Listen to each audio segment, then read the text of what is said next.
बिस्मिल्लाहिर्रहमानिर्रहीम। अस्सलाम वालेकुम। अब्दुल मुत्तलिब के 10 बेटे थे, मगर उनमें से अब्दुल्ला सबसे ज़्यादा खूबसूरत और वजीह थे। ये वही अब्दुल्ला थे जो अपने जद्दे आला हज़रत इस्माईल अलैहिस्सलाम की तरह छुरी तले से बचे और ज़बीह सानी कहलाए। अब्दुल्ला की शक्ल सूरत में बेपनाह जाज़बियत और दिलकशी थी।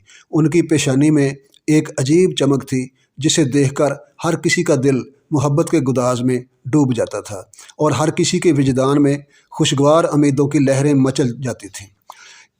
एक दिन दोपहर के वक्त मक्का का एक चरवाहा लड़का दौड़ता हुआ आया और अपने घर वालों को बताने लगा कि आज मैंने एक अजीब मंजर देखा है। यही बताने के लिए मैं बकरियों को जंगल में छोड़कर बस्ती में आया हूँ।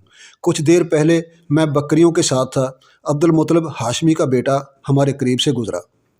आसमान साफ था, सख्त धूप से जिस्म झुलस रहे थे।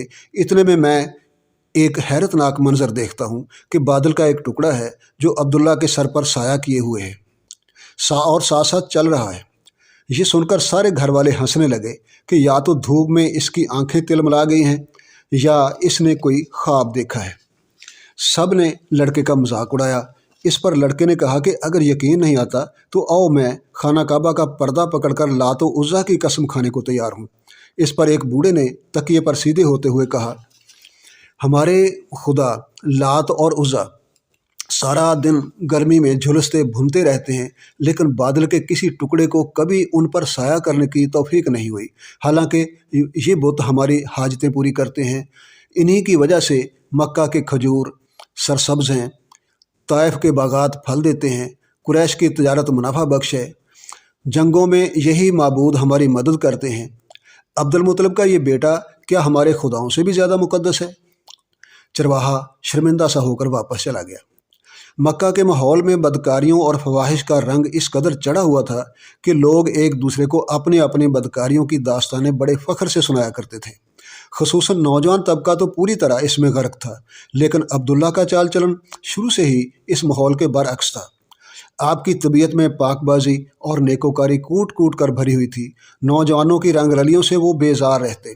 उनके साथी उन पर फप्तियाँ कसते और कहते, अब्दुल्ला तुम्हें तो चाहिए कि चूड़ियाँ पहना करो और दुपट्टा ओढ़ कर घर में बैठा करो, यही तो लुत्फ़ और मज़े उड़ाने के दिन हैं। लेकिन अब्दुल्ला कहते, दोस्तों मुझे ऐसी बातों और हरकतों से कराहत आती है जिनमें शर्म व हया ना हो। अल्लाह ताला अपने जिन बंदों के ज़रिए ज़मीन पर तब्दीली लाना चाहता है उनको कड़ी आजमाइशों से गुजारता है।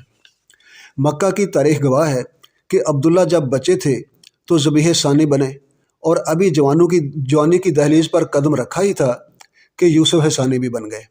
रवायात में आता है कि एक रोज़ आप अपना एक गुमशुदा ऊँट ढूंढते हुए बनी खशामा के महल्ले से गुजर रहे थे। उनके हुस्न जमाल के चर्चे तो पहले ही मक्का की गलियों महल्लों में मौजूद थे।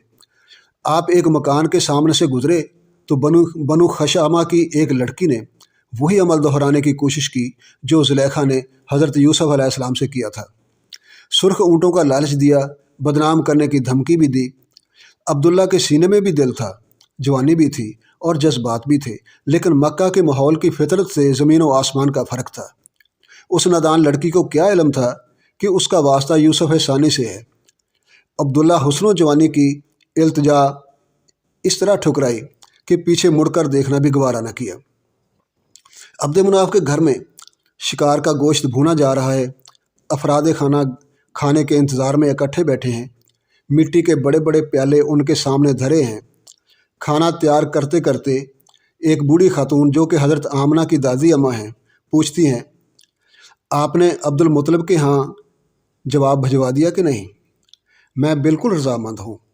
चचा मक्का गए हुए हैं, 1-2 दिन में वापस आ जाते हैं तो मैं उनसे मशवरा भी कर लूँगा, क्योंकि बुज़ुर्गों का मशवरा हमेशा फ़ायदा मंद रहता है। अधेड़ उम्र अरब ने जवाब दिया, मैं तो कहती हूँ कि इस नेक काम में देर करना मुनासिब नहीं। अब्दुल मुत्तलिब के बेटे अब्दुल्ला के लिए मक्का में लड़कियों की कमी नहीं है। मैंने सुना है कि वहाँ हर घराने की ख्वाहिश है कि जैसे तैसे हमारी लड़की का रिश्ता अब्दुल्ला के साथ तय हो जाए। बात तो आपकी बिल्कुल ठीक है, अरब सरदार ने कहा। बूढ़ी खातून ने बात को जारी रखा, अब्दुल्ला जैसा लड़का चिराग लेकर भी ढूंढने से पूरे अरब में न मिलेगा। اس کا گھرانہ قریش کا سب سے معزز گھرانہ ہے، اس کا باپ قریش کا سب سے بلند مرتبہ سردار ہے۔ اس سے زیادہ اور رتبہ کیا ہوگا کہ زمزم کے کنویں کی دریافت کا سہرا اللہ تعالیٰ نے اس کے ماتھے پر ہی سجایا۔ وہب، میں کہتی ہوں دیر نہ کرو، آمنہ بیٹی کے مقدر کے ستارے کو چمکنے دو۔ رشتے کی بات طے ہو گئی۔ عبد المطلب کے ہاں جواب بھیج دیا گیا کہ ہمیں یہ رشتہ منظور ہے۔ دونوں طرف خوشیاں منائی گئیں۔ ادھر عبداللہ اپنے گھرانے بنو ہاشم کی آنکھ کا تارا تھا، اللہ کا برگزیدہ ذبیح ثانی تھا، جس کی شرافت اور نیکوکاری کی قسمیں قریش کھایا کرتے تھے۔ ادھر بی بی آمنہ قبیلہ بنی زہرہ کی لاڈلی تھیں، عفت و حیا کا پیکر اور پاکیزگی کی مثال۔ عرب کی اس زمانے کے ماحول کے مطابق عرب کی خواتین میلوں ٹھیلوں میں بے باکی سے شریک ہوتیں، مردوں کے ساتھ شراب نوشی کرنا کوئی عیب نہ سمجھا جاتا، مگر آمنہ کی فطرت ان سب سے متضاد اور منفرد تھی۔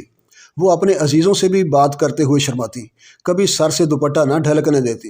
قریش کی عورتیں کہا کرتی کہ آمنہ تو سچ مچ کی گڑیا ہے، بے زبان، سنجیدہ، متین، نہ دوسری لڑکیوں کی طرح شوخیاں اور نہ چنچل پن، چہرے پر سنجیدگی اور احساس ذمہ داری۔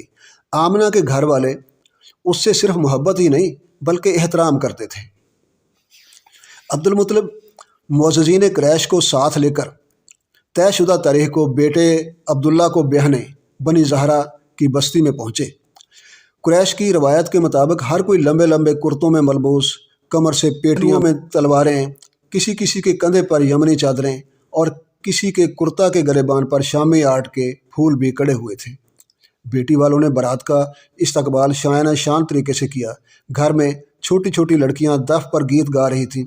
ان گیتوں میں کعبہ کی عظمت، قریش کے نسبتی فخر، ابو قبیس کی تعریف اور اونٹوں کی رفاقت کا ذکر تھا۔ کچھ اشعار میں عرب جنگجوؤں اور بہادروں کا ذکر تھا۔ لڑکیوں کے نغموں میں زیادہ ترتیب تو نہ تھی، البتہ آواز میں انتہائی سوز اور غضب کی مٹھاس تھی۔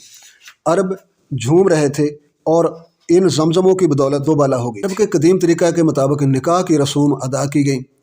نہایت سادگی کے ساتھ اعلان ہوا کہ عبداللہ ابن عبد المطلب اور آمنہ بنت وہب ایک دوسرے کے نکاح میں آ گئے ہیں۔ عبد المطلب کو لوگوں نے مبارکباد دی۔ سردار قریش نے شکرانے کے اظہار کے لیے آسمان کی طرف دیکھا۔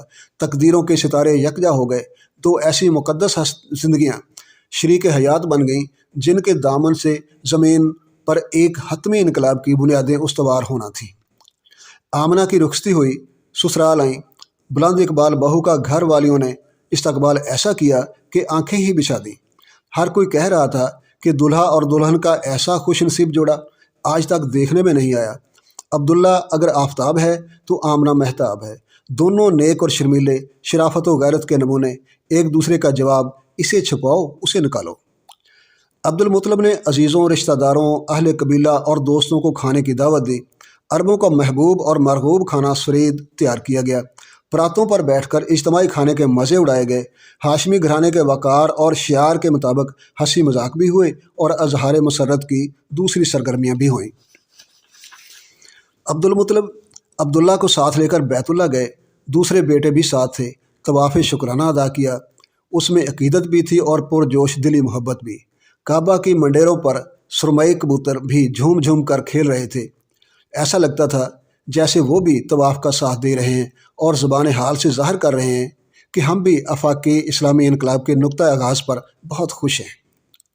ناظرین اکرام، تاریخ اسلام کے اس ناول کے انداز کو آپ نے کیسا پایا؟ اپنی رائے سے آگاہ فرمائیے۔ چینل کو سبسکرائب کرتے ہوئے ویڈیو کو لائک کر دیجئے، بیل کا بٹن بھی دبا دیجئے اور شیئر کر کے اس تحریک میں شامل ہو جائیے۔ اللہ تعالیٰ آپ سب کو اہل خانہ سمیت اپنے حفظ و امان میں رکھے۔